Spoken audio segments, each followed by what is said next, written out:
Mukunda jewellers మొట్టమొదటి factory outlet ఇప్పుడు కూకట్పల్లి, కొత్తపేట్, సోమాజిగూడ మరియు ఖమ్మంలో. Welcome to Suman TV. నేను మీ సుమన్ టీవీ నాగ్. ఇండస్ట్రీలో మాస్టర్ గురించి జరుగుతున్నటువంటి చర్చ గురించి కనుక మనం మాట్లాడుకోవాలి అనుకుంటే ఇప్పుడే కోర్టుకు హాజరుపరచడం జరిగింది. ఉప్పరపల్లి కోర్టుకు సంబంధించినటువంటి వాటిలో ఆ న్యూస్ కూడా చూస్తూ ఉన్నాము. అయితే ఇరికించారా, ఇరికించబడ్డా, లేదు అనుకుంటే ఆయన తప్పు చేశాడా, దీనికి సంబంధించినటువంటి డీటెయిల్స్ ఏంటి, ఏం బయటకు వచ్చే అవకాశం ఉంది అనేటువంటిది ఈరోజు మనతో పాటు హైకోర్టు అడ్వకేట్ రవీంద్రనాథ్ గారు ఉన్నారు. అది వారి మాటలో తెలుసుకుందాము. Hello sir. హాయ్ అండి నాగరాజ్ గారు. సార్, రకరకాల కథనాలు, స్టేట్మెంట్లు అయితే వస్తూ ఉన్నాయి. నేను ఎఫ్ఐఆర్లో ఏముందో దానికి సంబంధించినటువంటి విషయం మాట్లాడాము. అండ్ క్విడ్ ప్రోకో గురించి కూడా మాట్లాడుకోవటం జరిగింది. దానికి సంబంధించినటువంటి వాటిలో కూడా చాలామంది వాళ్ళకి సంబంధించినటువంటి కొన్ని కీలక అంశాలను అండ్ దాంతోపాటు వాళ్ళ అనుభవాలు ఏవైతే ఉన్నాయో, ఎస్ దానికి కూడా మేము బాధితులమే అని చెప్పేసి పెట్టినటువంటి వాళ్ళు కూడా కొంతమంది ఉన్నారు. సో అదంతా ఒక ఎత్తు అయితే, మాస్టర్ ఫ్యామిలీ నుంచి ఒకళ్ళు మాట్లాడటం జరిగింది. సో భార్య మాట్లాడటం జరిగింది. ఏం మాట్లాడారు, ఏంటి, దీనికి సంబంధించినటువంటి చర్చలు కనుక మనం చూసుకుంటూ ఉంటే, అంటే ఎలా జరిగింది న్యూట్రల్గా కనిపించేటువంటి ఇష్యూలా ఉన్నా కూడా బట్ ఇరికించారా అనేటువంటి విషయాలు కూడా ఇందులో కనిపిస్తూ ఉన్నాయి. ఏం జరిగింది నాగరాజ్ గారు? సమాజంలో ప్రతి వ్యక్తి ఏదో ఒక విషయంలో కష్టాలు, సమస్యలు ఎదుర్కొంటూ ఉంటాడు. అయితే ఆ కష్టాలు, సమస్యలు కేవలం స్త్రీలో మాత్రమే కాదు, పురుషులు కూడా ఉంటాయి. వాటిని చర్చించుకోవాల్సిన ఆవశ్యకత ఉంది. ఇంకొకటి గుండెకి తాకే ఒక విషయం చెప్పనండి నాగరాజ్ గారు. ఏంటంటే, పురుషుడు బహిరంగంగా చెప్పుకోలేడు తన యొక్క సమస్యల్ని. తనలో తను మదన పడిపోతుంటుంటాడు. ఎందుకంటే తను ఉన్నటువంటి సోషల్ సర్కమ్స్టాన్సెస్ కావచ్చు, తను వర్క్ చేస్తున్న జాబ్ పరిస్థితులు కావచ్చు, అనేక రకాల ఒత్తిడిలో ఉంటాడు పురుషుడికి. నేను క్లియర్గా చెప్తున్నాను నాగరాజ్ గారు ఈ విషయం సంబంధించి. ఇంకొకటి సూటిగా అడుగుతాం, చట్టాలు కూడా స్త్రీలకు సపోర్ట్గా ఉన్నాయి తప్పించి పురుషుడు గట్టిగా మాట్లాడడానికి కూడా వాయిస్ లేనటువంటి చట్టాలు కొన్ని సందర్భాలు ఉన్నాయి. కానీ చట్టాలు ఉన్నాయి, తెలుసుకోవాల్సిన అవసరం కూడా ప్రతి ఒక్కరికి ఉంది. మనసుకు కదించే సంఘటనలు కూడా జరుగుతూ ఉంటాయి. అంటే జాబ్ చేస్తున్న పరిస్థితుల్లో కావచ్చు, లేకపోతే వ్యాపార సంస్థల్లో కావచ్చు, ఎక్కడో దగ్గర పురుషులు ఎలా అయితే స్త్రీలు ఏ రకంగా అయితే ఇబ్బందులు పడుతున్నారో, పురుషులు కూడా ఏదో రకంగా తెలియకుండానే ఒక ఇన్ఫ్లుయెన్స్ చేయబడతారు. తెలియకుండానే తను అవమానం చెందుతాడు. దానివల్ల ఒక ఆర్థికంగా ఒత్తిడి, దానివల్ల మానసిక ఆందోళన, అదేవిధంగా సోషల్లో ఉన్న తన యొక్క ఆ గ్రేడింగ్ ఇన్ఫ్లుయెన్సెస్ పడడం వల్ల తన అవమానం, ఎన్నో రకాల ఒత్తిడి గురయ్యి ఒకప్పుడు ఆడదానికి ఆడదే శత్రువు అనుకున్న పరిస్థితి వచ్చేది. ఈరోజు పరిస్థితి మగాడికి మగాడే శత్రువు అన్న పరిస్థితిలో ఉంది. ప్రతి సంఘటన వెనకాల మగవాళ్ళే ఉంటారు, మగవాళ్ళకి మగవాళ్ళే శత్రువులు. అంటే నేను ఎందుకు ఈ విషయాన్ని చెప్పడం సాహసిస్తున్నట్టు నాగరాజ్ గారు, వాయిస్ లేదు మగవాళ్ళ తరపున మాట్లాడడానికి. అంటే ఈ పురుషాధిక సమాజంలో ఒకప్పుడు ఉండేది.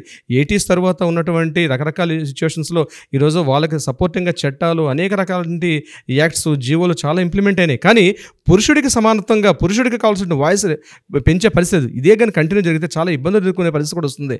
అయితే ఇటీవల కాలంలో మనం జరుగుతున్న కొన్ని సంఘటనలు మన దగ్గర నుంచి చూస్తుంటే, కావాలని కొన్ని సంఘటనలు కావాలని ఇన్ఫ్లుయెన్స్ చేయబడుతున్నారు. స్త్రీలు కూడా ఇన్ఫ్లుయెన్స్ చేయబడుతున్నారు రకరకాల కారణాల వల్ల.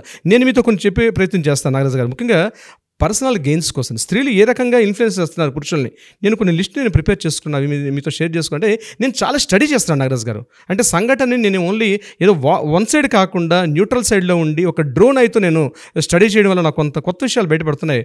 బహుశా కొంతమంది ఈ విషయాలు యాక్సెప్ట్ చేయొచ్చు, చేయకపోవచ్చు, బట్ నేను చెప్పడానికి సాహసిస్తాను, ధైర్యం చేస్తున్నాను. అది ప్రతి ఒక్కరి గుండెని తాకుతుంది. ప్రతి ఒక్కరికి స్వీయ అనుభవాలు ఉంటాయి. కొంతమంది చెప్పుకుంటారు, కొంతమంది చెప్పుకోలేరు. బీయింగ్ ఎన్ అడ్వకేట్గా I have a right to list out something. అందుకని నేను చెప్తున్నాను నాగరాజ్ గారు, కొంతమంది లేడీస్, అందరినీ ఉద్దేశం చెప్పట్లేదు, కొంతమంది లేడీస్ పర్సనల్గా అంటే కొన్ని కారణాలు లిస్ట్ అవుట్ రాసుకున్నాను, అది మీతో షేర్ చేసుకుంటాను. ఒకటి personal gaining, number 2 emotional manipulations, ఇంకొకటి పవర్ అండ్ కంట్రోల్, మూడోది insecurity, revenge and lack of boundaries and survival facts, uncontroversial behaviour and gas lighting, self security behaviour, shifting balance. These are the parameters Nagaraj garu. ఈ పారామీటర్స్లో తెలియకుండానే ladies ఇన్ని రకాల emotions ఉంటాయి స్త్రీలలో. ఈ ఎమోషన్స్కి దగ్గరలో ఉన్న వాళ్ళు ఎవరైనా బలైపోతారు. ఇది ఇనిషియల్ చిన్నగా ఉన్నప్పుడు పేరెంట్స్ బలైపోతారు, కొద్దిగా పెద్ద స్టేజ్ కాస్త అడాల్సెన్స్ ఏజ్ వచ్చేసరికి పెద్దవాళ్ళు బలైపోతారు. ఇప్పుడు మీరు స్టార్టింగ్లో చెప్పినట్టుగా ఒక మాస్టర్, ఒక ఇండస్ట్రీకి సంబంధించినటువంటి ఒక మాస్టర్ గురించి మీరు మాట్లాడుతూ చెప్పడం జరిగింది. దీనికి సంబంధించి ఆయన మీద చాలా కఠినటువంటి సెక్షన్స్ తోటి కొన్ని ఎఫ్ఐఆర్ కూడా నమోదైందని చెప్పడం చెప్పడం కూడా జరిగింది. ఒకటి సెక్షన్ 376/2/N, ఇంకొకటి 506, 323. 376 క్లియర్గా చెప్తుంది గ్యాంగ్ రేప్ అనే విషయానికి. 376/2/N దేని చెప్తుంది అంటే ఒక వ్యక్తి ఒకే వ్యక్తి మీద తరచుగా ఎప్పుడైతే లైంగికంగా ఎప్పుడైతే దాడి చేస్తాడో దాన్ని సెక్షన్ చెప్తుంది 376/2/N. అయితే ఇక్కడ ఇతను మాస్టర్ ఎదుర్కొన్నటువంటి విషయానికి మనం వచ్చినట్లయితే ఈ ఇష్యూని మనం ఒక సైడ్ కాకుండా యాక్చువల్గా నేను స్టార్టింగ్లో మీకు చెప్పాను, మనం ఒక డ్రోన్ ఐతో మనం చూడగలిగితే కేవలం ఆ ప్రదేశంలో ఈ అమ్మాయి ఒక 5 years బ్యాక్ ఈ అమ్మాయి అతనితో ఒక టెలివిజన్ షోలో పరిచయం అవడం, అక్కడి నుంచి అతను పరిచయం చేసుకుంటూ 5 years నుంచి కంటిన్యూగా ఇతనితో ట్రావెల్ చేస్తూ ఉంది. ఆ ట్రావెల్ చేసుకున్న సందర్భంలో ఈమె అసిస్టెంట్ కొరియోగ్రాఫర్గా అతని దగ్గర జాయిన్ అవ్వడం జరిగింది. దీనికి సంబంధించి ఆమె కూడా కొన్ని రకాల అవకాశాలు వచ్చాయి. ఆ అవకాశాల్లో ఆమె కూడా వినియోగం చేసుకుంది. వీళ్ళిద్దరు కలిసి ఆల్మోస్ట్ 5 years అయింది ట్రావెల్ చేస్తున్నారు. నోట్ దిస్ పాయింట్ నాగరాజ్ గారు, 5 years పాటు కలిసి ట్రావెల్ చేస్తున్నారు. కలిసి ట్రావెలింగ్ అంటే నేను చెప్పేది కోలివింగ్ కాదండి. ఇతనికి ఓన్ ఫ్యామిలీ ఉంది, ఆ అమ్మాయి వాళ్ళ మదర్తో ఉంది. ఇతని ఫ్యామిలీతో ఉన్నాడు. ఇతను కొరియోగ్రాఫర్స్ అంటే కొన్ని 100 మందితో కలిసి వర్క్ చేసే ప్లేస్ అటువంటిది. కొన్ని పెద్ద పెద్ద మూవీస్ కూడా చేసే ఆఫర్స్ వస్తున్నాయి. అయితే ఈ సిచ్యుయేషన్ని మనం కానీ కాస్త స్టడీ చేయగలిగితే 2 థీరీస్గా మనం చేయాలండి. ఒకటి సైకలాజికల్ థీరీలో చేయాలి, ఇంకొకటి లీగల్ ఆస్పెక్ట్స్లో చేయాల్సి వస్తుంది. సైకలాజికల్ థీరీలో అంటే జరుగుతున్న విషయాన్ని మనం క్లియర్గా చెప్తున్నానండి నాగరాజు. ఒకటి సైకలాజికల్ థీరీలో చూడాలి. సైకలాజికల్ థీరీలో చేసేటప్పుడు నేను చేసుకున్న పాయింట్స్ మీతో షేర్ చేసుకునే ప్రయత్నం చేస్తాను. సైకలాజికల్ థీరీలో నేను కొంతమంది కొరియోగ్రాఫర్స్, నాకు కొంతమంది మిత్రులు ఉన్నారు, అదే ఇండస్ట్రీలో ఉన్నటువంటి నాకు కొంతమంది మిత్రులు ఉన్నారు. ఈ వీడియోస్ చేస్తున్న ఉద్దేశంతో నేను కూడా వాళ్ళతో మాట్లాడడం జరిగింది. అట్ ద సేమ్ టైం ఎవరైతే మాస్టర్ ఉన్నారో వాళ్ళ మిసెస్ కూడా ఒక వీడియో మాట్లాడడం జరిగింది. దాంట్లో కూడా దొరికినటువంటి ఆ విషయాలు మనం కాస్త డీటెయిల్గా మనం తెలుసుకోగలిగితే ఆ అమ్మాయి యొక్క మెంటాలిటీ, ఆ అమ్మాయి యొక్క సైకాలజీ కూడా మనకు అర్థమవుతుంది. ఇది కొంతమంది మన మిత్రులు కూడా మాట్లాడడం జరిగింది. అంటే ఆ అమ్మాయి ఎల్లప్పుడూ కూడా ఇప్పుడు క్రయింగ్ మోడ్లో ఉండేది. అంటే ఏ చిన్న సంఘటన వచ్చినా వెంటనే రావడం, మాస్టర్జీ నాకు ఇట్లా జరిగింది, నాకు అట్లా జరిగింది అని చెప్తూ ఆమె కంటిన్యూ ఏ చిన్న సంఘటన జరిగినా ఇమ్మీడియట్గా ఏడ్చేది అని ఒక రకమైన ఒక సైకలాజికల్. ఎందుకు ఏడుస్తుంది అది మనం తర్వాత చెప్తాను మీకు ఆ విషయాన్ని. తర్వాత మదరే ఫోర్స్ చేసేది, నువ్వు చాలా షార్ట్ లెంగ్త్ డ్రెస్సెస్ యూజ్ చేయు, నువ్వు ఆయనతో మాస్టర్ దగ్గరగా ఉండు, ఎందుకంటే మాస్టర్కి చాలా ఫేమ్ ఉంది, నువ్వు ఇమీడియట్గా దగ్గరగా ఉండడం నీకు మంచి మంచి అవకాశాలు వస్తాయి. సో నువ్వు కంటిన్యూగా మాస్టర్ దగ్గర ఉన్నటువంటి కొరియోగ్రాఫర్స్ యొక్క గ్రూప్లో కూడా నువ్వు ఫస్ట్ లైన్లో ఉండడానికి ట్రై చేయు, ఇట్లాంటివి చెప్పడం కూడా జరిగేది అని ఆ అమ్మాయి చెప్పేది అని చెప్పి కూడా మనకు తెలిసింది. ఇంకొకటి, నువ్వు టాప్ పొజిషన్లో ఉండాలి, నువ్వు చేస్తున్న వర్క్ ఏదైతే ఉందో చాలా టాప్ పొజిషన్లో ఉండాలి. అంటే ఉండడం తప్పులేదు నాగరాజు గారు, డెఫినెట్గా ఉండాలి. ఎవరైనా ప్రతి వ్యక్తి టాప్ పొజిషన్ ఉండాలని కోరుకుంటారు. కానీ ఉండాలని కోరుకోవడం అంటే ఒక ల్యాడర్ ఎక్కే పొజిషన్లో కింద తొక్కి వెళ్ళాలని కాదు కదా. అక్కడ రియల్గా టాలెంట్ డెఫినెట్గా అవకాశాలు వస్తాయి. సో అది కూడా మనం ఒక సైకలాజికల్ పారామీటర్లో మనం చూడాలి. ఇంకొక పాయింట్ ఏంటంటే ఆ మదర్ కూడా బెదిరించేదట, నువ్వు ఇలా చేయకపోతే నువ్వు పలానా చోటుకి వెళ్ళు, వీళ్ళ దగ్గరికి వెళ్ళు, వాళ్ళ దగ్గరికి వెళ్ళి అని తనే ఇన్స్టిక్ట్ చేసేది మదరు అని ఆ అమ్మాయి ఒక అభాండం వేస్తూ, మదర్ మీద అభాండం వేస్తూ కూడా తన కలీగ్స్ దగ్గర, తన ఫ్రెండ్స్ దగ్గర, at the same time master దగ్గర కూడా చెప్పేది అనే విషయాలు కూడా మనకు తెలిసింది. మరొకటి, మాస్టర్ ఏ హోటల్లో ఉంటే, అంటే వీళ్ళు ట్రావెల్ చేసేవారు చెన్నై, బెంగళూరు, ముంబై ఇటువంటి ప్రదేశాలకు వెళ్ళేటప్పుడు మాస్టర్ ఎక్కడెక్కడ ఉంటాడో అదే ప్లేస్లో అదే హోటల్లో తను స్టే చేయడానికి, ఎందుకంటే ఒక పెద్ద మాస్టర్ ఉండే ప్లేసుల్లోకి వీళ్ళు అసిస్టెంట్స్ ఉండడానికి యాక్సెప్ట్ చేయరు. కానీ దట్టు ఒక ఫిమేల్, కానీ మాస్టర్ ఏ హోటల్లో ఉంటే ఆ హోటల్లో ఉండడానికి ఇష్టపడేది, మాస్టర్ ఏ ఫుడ్ తింటే ఆ ఫుడ్ తినడానికి ఇష్టపడేది, మాస్టర్ ఏ రకమైనటువంటి వెహికల్లో ట్రావెల్ చేస్తుంటే ఆ వెహికల్లో వెళ్ళడానికి నాకు కూడా అటువంటి వెహికల్ ప్రొవైడ్ చేయమని ప్రొడక్షన్ వాళ్ళకి అడగడం. అంటే దీస్ ఆర్ ద పారామీటర్స్. అంటే ఒక అమ్మాయి సైకాలజీ నేను చెప్తున్నానండి. అంటే ఇది ఒక్కటి ఈ అమ్మాయిని కాదు, చాలామంది అమ్మాయిలకు ఉంటుంది ఇటువంటి కోరిక. ముఖ్యంగా ఈ టీనేజ్ దాటి అడాల్సెన్స్ వచ్చే ఏజ్లో ఇట్లాంటి ఐడియాలజీ ఉంటుంది. దీనికి సరైన విధంగా పేరెంట్స్ కూడా కోఆపరేషన్ ఉంటే బాగుంటుంది. బట్ ఈ పేరెంట్స్ విషయంలో వీళ్ళ ఫాదర్ లేరండి. మనకు తెలిసిన ఇన్ఫర్మేషన్ ప్రకారం వీళ్ళ ఫాదర్ లేరు. దట్ వీళ్ళ మదర్దు ఈవిడ ఓన్లీ ఇద్దరే ఉంటారని. దట్టు వీళ్ళు they are coming from the UP. ఇక్కడ లోకల్ మన తెలుగు వాళ్ళు కాదు, బేసిక్గా యూపీ కల్చర్. అంటే నార్త్ ఇండియన్ కల్చర్ సంథింగ్ డిఫరెంట్గా ఉంటుంది సౌత్ ఇండియా కల్చర్తో పాటు. ఇటువంటి సైకాలజీ అంటే నేను అబ్జర్వ్ చేసిన కొన్ని సైకాలజీ ఫ్యాక్టర్స్ మీకు నేను చెప్పడం జరుగుతుంది దీనికి సంబంధించి. ఇంకొకటి ఆబ్లిగేషన్ ఏమిటి వచ్చింది అంటే ఈ అమ్మాయిని చాలా వరకు ఈ అమ్మాయిని ఇండస్ట్రీలో పైకి రాకుండా తను పూర్తిగా డిప్రెస్ చేసేసాడు మాస్టర్ అని చెప్పి కూడా ఒక అభియోగం వచ్చింది. దీన్ని కూడా మనం చర్చిద్దాం. ముఖ్యంగా ఏంటంటే వీళ్ళ వైఫ్ రిలీజ్ చేసేటువంటి ఒక వీడియోలో కూడా చెప్పడం జరిగింది. ఇది మిగిలిన వాళ్ళు కూడా దీన్ని కన్ఫర్మ్ చేశారు. హీరో శర్వానంద్ ఉన్నటువంటి ఒక మూవీలో అది లండన్లో షూట్ అయ్యేటప్పుడు కూడా ఈ అమ్మాయిని పంపించారని, తను కూడా ఈ అమ్మాయి కూడా లండన్ వెళ్ళి అందులో అక్కడ ఉన్నటువంటి కొరియోగ్రాఫ్లో ఈ అమ్మాయినే మ్యాక్సిమం ఆ యొక్క సాంగ్ ప్రిపేర్ చేయడంలో ఈ అమ్మాయినే మేజర్ ఇచ్చేటట్టుగా చేశాడు. నెంబర్ 2, ఒక టెలివిజన్ షోలో పార్టిసిపేట్ చేస్తున్నప్పుడు ఆ అమ్మాయిని ఐడెంటిఫై చేసి తనతో పాటు ఒక అసిస్టెంట్ కొరియోగ్రాఫర్ అవకాశం ఇచ్చాడంటే ఆ అమ్మాయిలో సంథింగ్ టాలెంట్ని ఐడెంటిఫై చేసి తన దగ్గర అసిస్టెంట్ కొరియోగ్రాఫర్గా పెట్టుకోవడం కూడా జరిగింది. ఇంకొక ఇంపార్టెంట్ పాయింట్ ఏంటంటే తను ఒక మూవీలో హీరోగా చేస్తూ, ఆ మూవీ పేరు రన్నర్ అనుకుంటాను, ఆ మూవీలో హీరోగా చేస్తూ ఈవెన్ దో తను హీరోగా చేస్తుంది, తను ఏదైతే డ్యాన్స్ చేసిన విషయంలో కూడా ఆ అమ్మాయికి డ్యాన్స్ కంపోజింగ్ ఆ అమ్మాయికి ఇచ్చి ఈవెన్ దో టైటిల్ కార్డులో కూడా ఆ అమ్మాయి పేరు వేసాడని కూడా మనకు తెలిసింది. నిజంగా అంటే ఇండస్ట్రీలో తను ఇక్కడ ఎవరైతే మనం చెప్తున్నామో మాస్టర్ కంప్లీట్గా ఆ అమ్మాయిని తొక్కేసాడని ఉద్దేశం ఉంటే ఇట్లాంటి వచ్చే అవకాశాలు కూడా ఉండదు. అంటే ఆ పారామీటర్లు కూడా మనం ఆలోచించాలి, ఓన్లీ ఒక సైడే కాకుండా ఆలోచించాల్సి వస్తుంది. ముఖ్యంగా ఈ డ్యాన్స్ మాస్టర్స్ వీళ్ళ అంటే ఒక మూవీస్కి వీళ్ళు వర్క్ చేయాలనుకుంటే ఖచ్చితంగా ఒక కార్డు ఇస్తారు, అసోసియేషన్లో వర్క్ చేసే అసోసియేషన్ కార్డు ఉంటేనే వీళ్ళు ముందుకు వెళ్ళి ఆ ఛాన్స్ వీళ్ళకి వచ్చే అవకాశం ఉంటుంది. అయితే ఇతను ఏం చేశారంటే కేవలం ఇక్కడ లోకల్ మన దగ్గర కావాలని చెప్పేసి బాంబేలో కూడా ఒక ఇన్ఫ్లుయెన్స్ చేసి బాంబేలో ఈ అమ్మాయికి ఒక కార్డు ఇచ్చారని కూడా మనకు తెలిసింది. అంటే సంథింగ్ కార్డు ఉన్న వాళ్ళకి ఎలిజిబిలిటీ ఉంటుంది కాబట్టి ఎవరైతే ఇప్పుడు మాస్టర్ అని చెప్తున్నారో మాస్టర్ గారు ఆ రకంగా కూడా సపోర్ట్ చేసిన విషయం తెలుస్తుంది. అంటే తొక్కేశారు అనడానికి నాకు తెలిసినటువంటి అభిప్రాయం నేను చెప్తున్నాను నాగరాజు గారు. ఇక మెయిన్ కీ పాయింట్ ఒకటి మాట్లాడదాం. సెక్సువల్ హెరాస్మెంట్ చేశారన్నటువంటి మెయిన్ అబ్లిగేషన్ మనకు అక్కడే వస్తుంది కాబట్టి, అలిగేషన్ అదే వస్తుంది కాబట్టి సెక్సువల్ హెరాస్మెంట్ చేస్తున్నాడు ఈయన చేశాడంటే ఇది ఎప్పుడు ఆమె ఏజ్ 16 ఇయర్స్లో ఉండేటప్పుడు చేశాడన్నటువంటి ఏదైతే వాయిస్ ఉందో, మరి 16 ఇయర్స్ తర్వాత చాలా షోస్లో పార్టిసిపేట్ చేశారు, దాని తర్వాత చాలా ఇంటర్వ్యూస్లో మాట్లాడడం జరిగింది, ప్రెస్ మీట్స్లో కూడా మాట్లాడడం జరిగింది. ఈయన నేషనల్ అవార్డు వచ్చినప్పుడు కూడా ఆ అమ్మాయి కొన్ని రకాల షోస్లో మాట్లాడినప్పుడు కూడా మాస్టర్తో వర్క్ చేయడం నాకు చాలా అదృష్టం అని చెప్పి చాలా హ్యాపీ మూడ్లో చాలా ప్లెజెంట్ మూడ్లో చెప్పారు.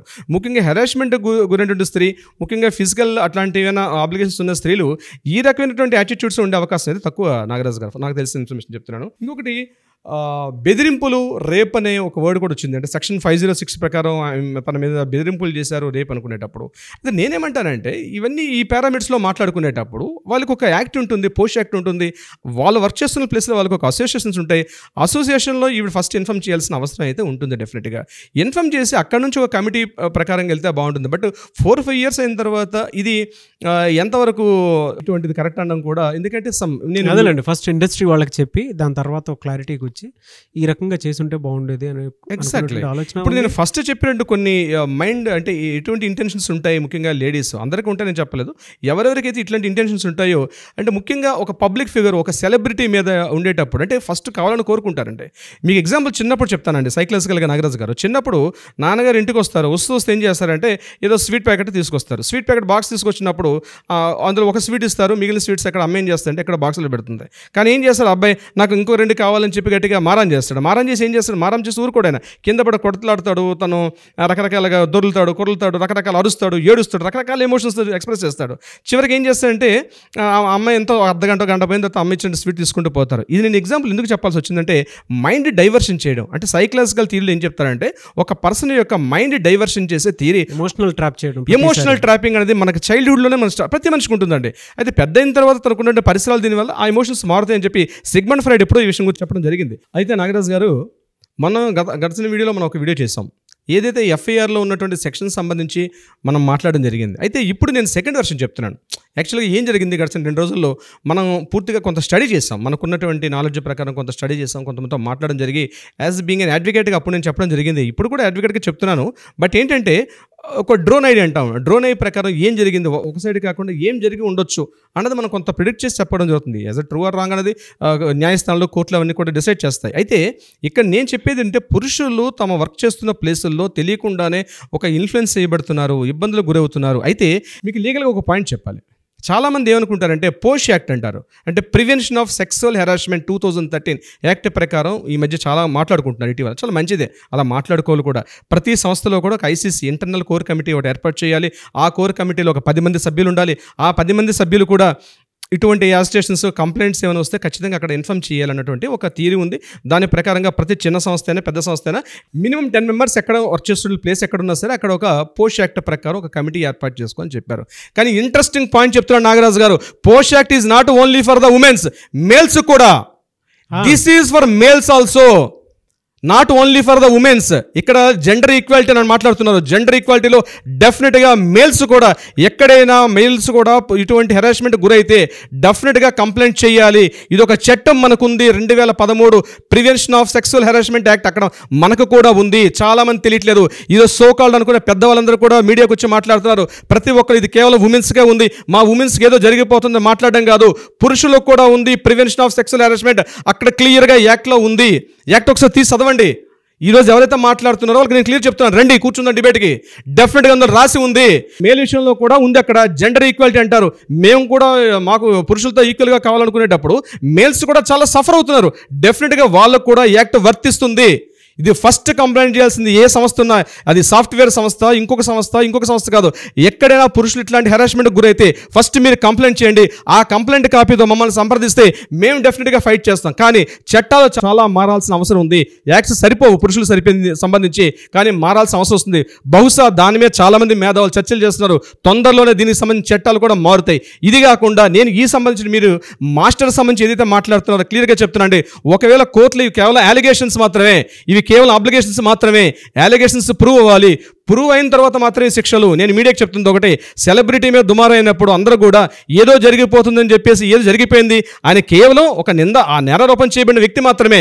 అవి ట్రయల్స్ అయిన తర్వాత మాత్రం అప్పుడు ప్రూవ్ చేయబడిన తర్వాతే అప్పుడు అతను నిందితుడు. ఇప్పటిదాకా ఆయన నిందితుడు కాదు.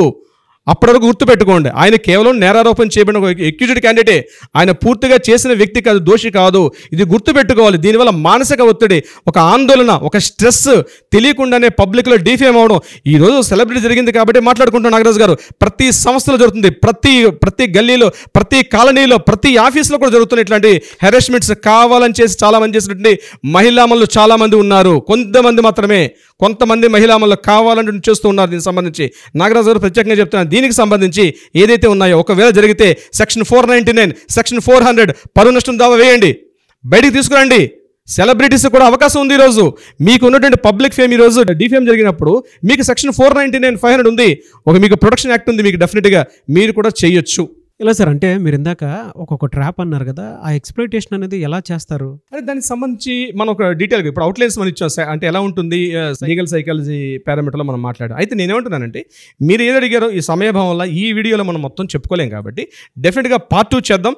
పార్ట్ 2 ఇవన్నీ కూడా డిస్కస్ చేద్దాం నాగరాజ్ గారు.